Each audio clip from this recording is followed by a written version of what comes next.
Qual a sua verdadeira intenção quando você pratica caridade para com o seu próximo? Você já parou para pensar nisso? Então vem comigo e vamos conversar hoje sobre o texto Irmão do livro Vinha de Luz.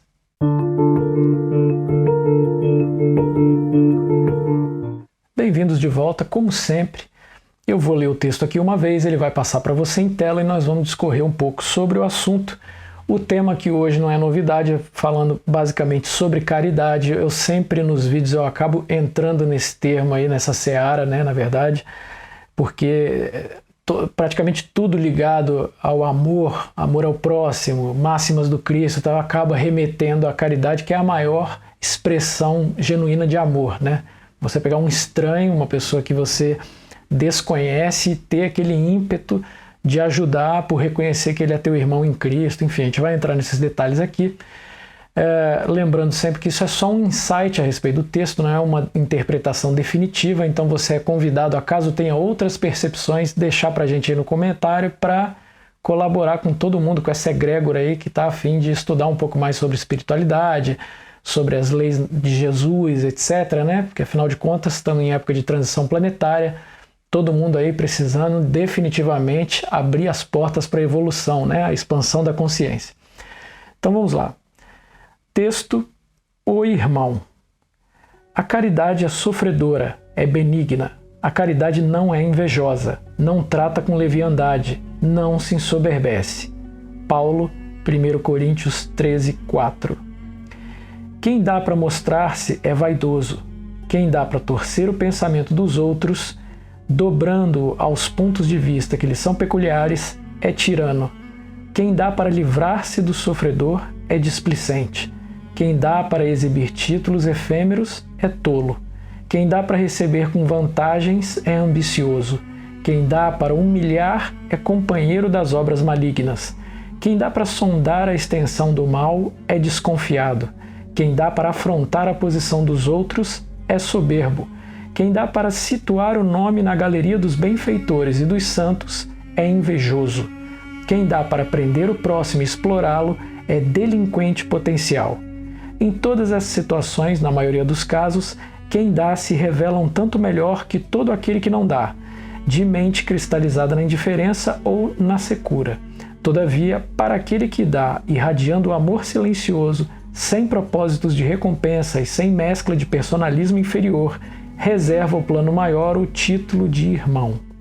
Bom, então é como a gente falou na chamada do vídeo, né? Existem várias formas de se exercer a caridade, né? E o que ele puxa no texto é com qual intenção você está dando ao seu próximo, né? Ele usa o verbo dar ali, figurando o ato da caridade, mas pode ser dar em espécie, dar em espécie, né, que seria dinheiro, matéria, ou doar o seu tempo, doar da estrutura que você usufrui, ainda que temporariamente, até que uma pessoa se restabeleça. Pode ser doar até mesmo a sua paciência, a sua compreensão, a sua compaixão. Caridade começa já dentro de casa, né, com as pessoas com as quais você convive. Se você ainda mora com os pais ou é casado, coisas assim, você tem a oportunidade da troca dentro de casa. Então é isso, é a paciência com a pessoa, a compaixão, se são pais idosos ou até os avós com quem você mora, você ter a paciência, porque o idoso é uma segunda infância, né? Então aquela coisa no trato, no dia a dia, sabe, entendendo que a pessoa chegou no limite das forças físicas e está cheia de limitações e que o cérebro já não funciona do mesmo jeito. E igualmente, se você tem crianças, né, sejam seus filhos ou irmãos menores ou sobrinhos com quem você convive, você também entender que não tem toda aquela inteligência do adulto, aquela disposição do adulto e compreensão, noção de causa e efeito, né, das coisas. Então, não tratar, a gente tem uma mania, eu pelo menos tenho essa mania, né, às vezes de tratar a criança como se trata um adulto, né, quer dizer, ela te faz uma coisa e você julga aquilo assim, mas isso é um absurdo, é um desrespeito, é uma insubordinação, quer dizer, a criança não tem essa profundidade, às vezes, que algumas crianças têm, mas às vezes não tem essa malícia, essa compreensão, até essa noção de que está passando por cima da sua patente, seja de pai, ou da hierarquia de você ser mais velho e merecer o respeito, não sabe nada disso. está agindo por impulso e você precisa ter essa noção, e a caridade vem em você ter essa noção, ter a compaixão em não vociferar para cima da criança, né, e tal. E os outros exemplos que ele citou, né, quer dizer, você usa, por exemplo, para humilhar, né, por exemplo, se você às vezes viveu em sociedade ou num grupo familiar, alguma coisa em que você sempre foi, entre aspas, humilhado, né, ou desdenhado, ninguém acreditava que você ia chegar a lugar nenhum, e de repente você chega e você fica muito bem sucedido, e a vida é sempre cheia de altos e baixos, então pode acontecer naturalmente que um desses membros da família ou do grupo social que você foi humilhado precise de ajuda, está num momento de derrocada, e você que agora está muito bem, logo se apresenta e vai lá querer ajudar só para humilhar, né, para devolver, dar na mesma moeda. Quer dizer, lembre-se que para Jesus Cristo, para os espíritos superiores, a sua caridade não valeu de nada. É isso que a gente tem que pesar, e ele cita esses vários exemplos ali do exercício da caridade, com qual intenção, por quê? Você tem que se lembrar que Jesus, Deus, a espiritualidade superior, ela vê dentro de você. E se sua intenção é má, ou é, sei lá, é má, né, maliciosa, etc., não tem mérito algum para a espiritualidade aquilo ali que você está fazendo. É um mero gesto, entendeu? Diferente de, às vezes, por isso que tem até uma parábola do óbolo da viúva, então eu me lembro de ter lido isso num evangelho espírita, mas veja, 1 centavo que tem, uma moeda que tem, deu, só que assim, para a viúva aquilo era tudo que ela tinha, ela tirou do pouco que ela tinha, diferente de quem tira do muito que lhe sobra, né? E a espiritualidade sempre fala que nesse caso é menos meritório do que quem tira do que tem. Então, por exemplo, só tem um pão e vejo um irmão passando fome, eu vou partir o pão ao meio e dividir com ele? Para a espiritualidade, isso é a verdadeira caridade. Agora, você tem um banquete, né, essas mesas de rico, tem um banquete que no final do dia 70% daquela comida que está sobre a mesa, que ninguém encostou o dedo, vai para o lixo. Ah, então eu vou doar, que eu vou fazer a caridade. É claro que Deus quer que você dê de comer aos pobres, é óbvio, porque você o representa nessa situação, mas ele sabe que para você aquilo ali não é sacrifício algum, não tem mérito nenhum em termos de caridade, não é?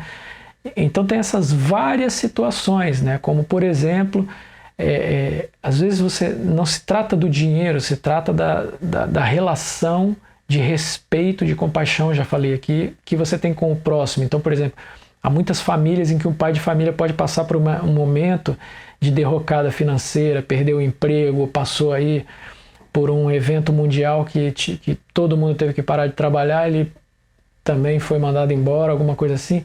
A família se vê em necessidade e tem sempre aquela coisa, às vezes as pessoas, ao invés de ir lá emprestar dinheiro até que ele possa se reerguer e se reestruturar, as pessoas, às vezes, por uma questão de não ferir a dignidade do próximo, preferem dar um emprego, solicitar do serviço dessa pessoa, para que, ao invés de ir lá ajudar, vai naquela máscara, naquela postura do eu preciso da sua ajuda, do seu serviço, você pode fazer isso para mim enquanto você cobra, aí você paga. De uma certa forma ele conseguiu o que ele queria, que era pôr o dinheiro para dentro de casa, mas aquilo não feriu a dignidade dele, nem feriu o orgulho dele perante a família dele, né, de estar precisando receber o recurso de outras pessoas.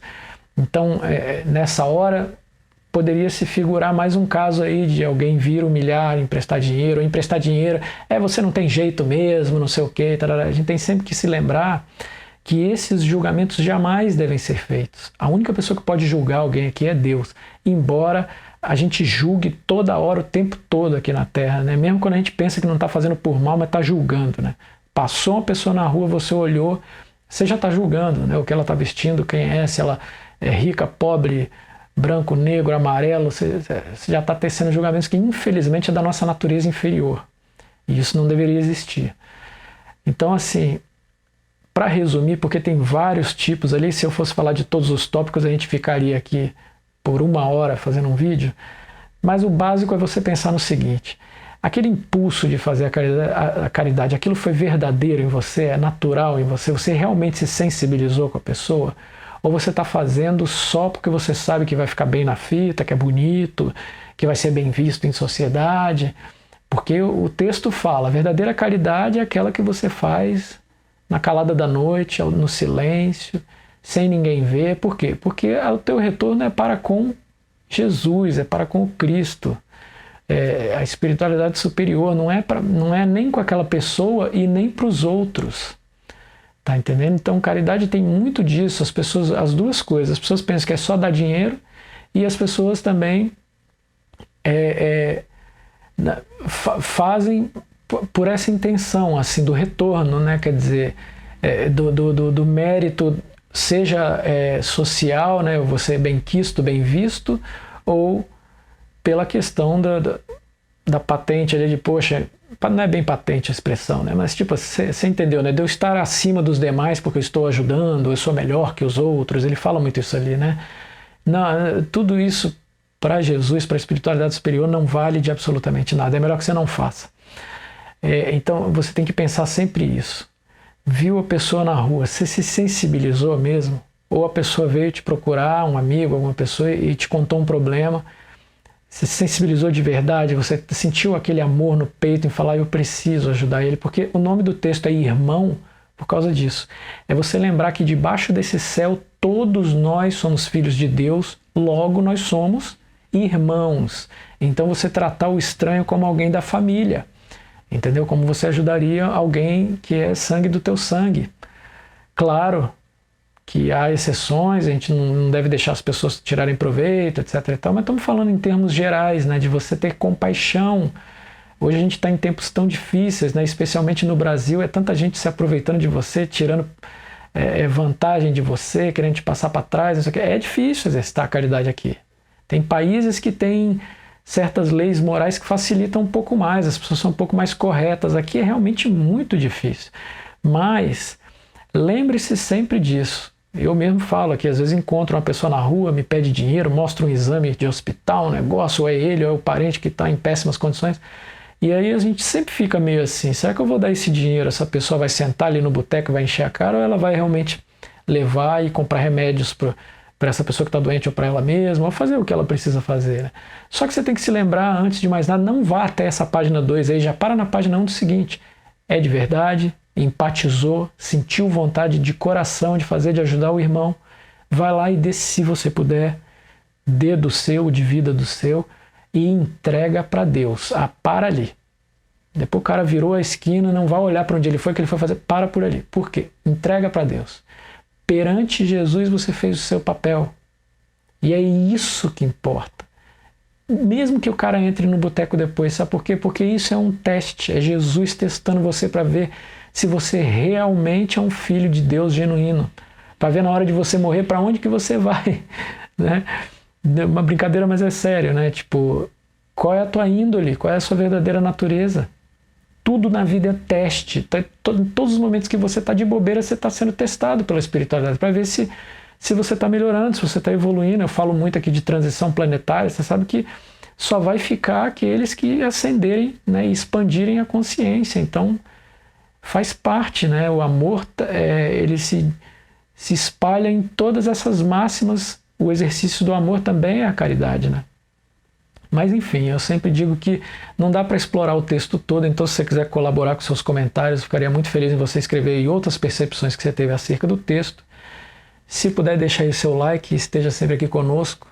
Muito obrigado, fiquem com Deus.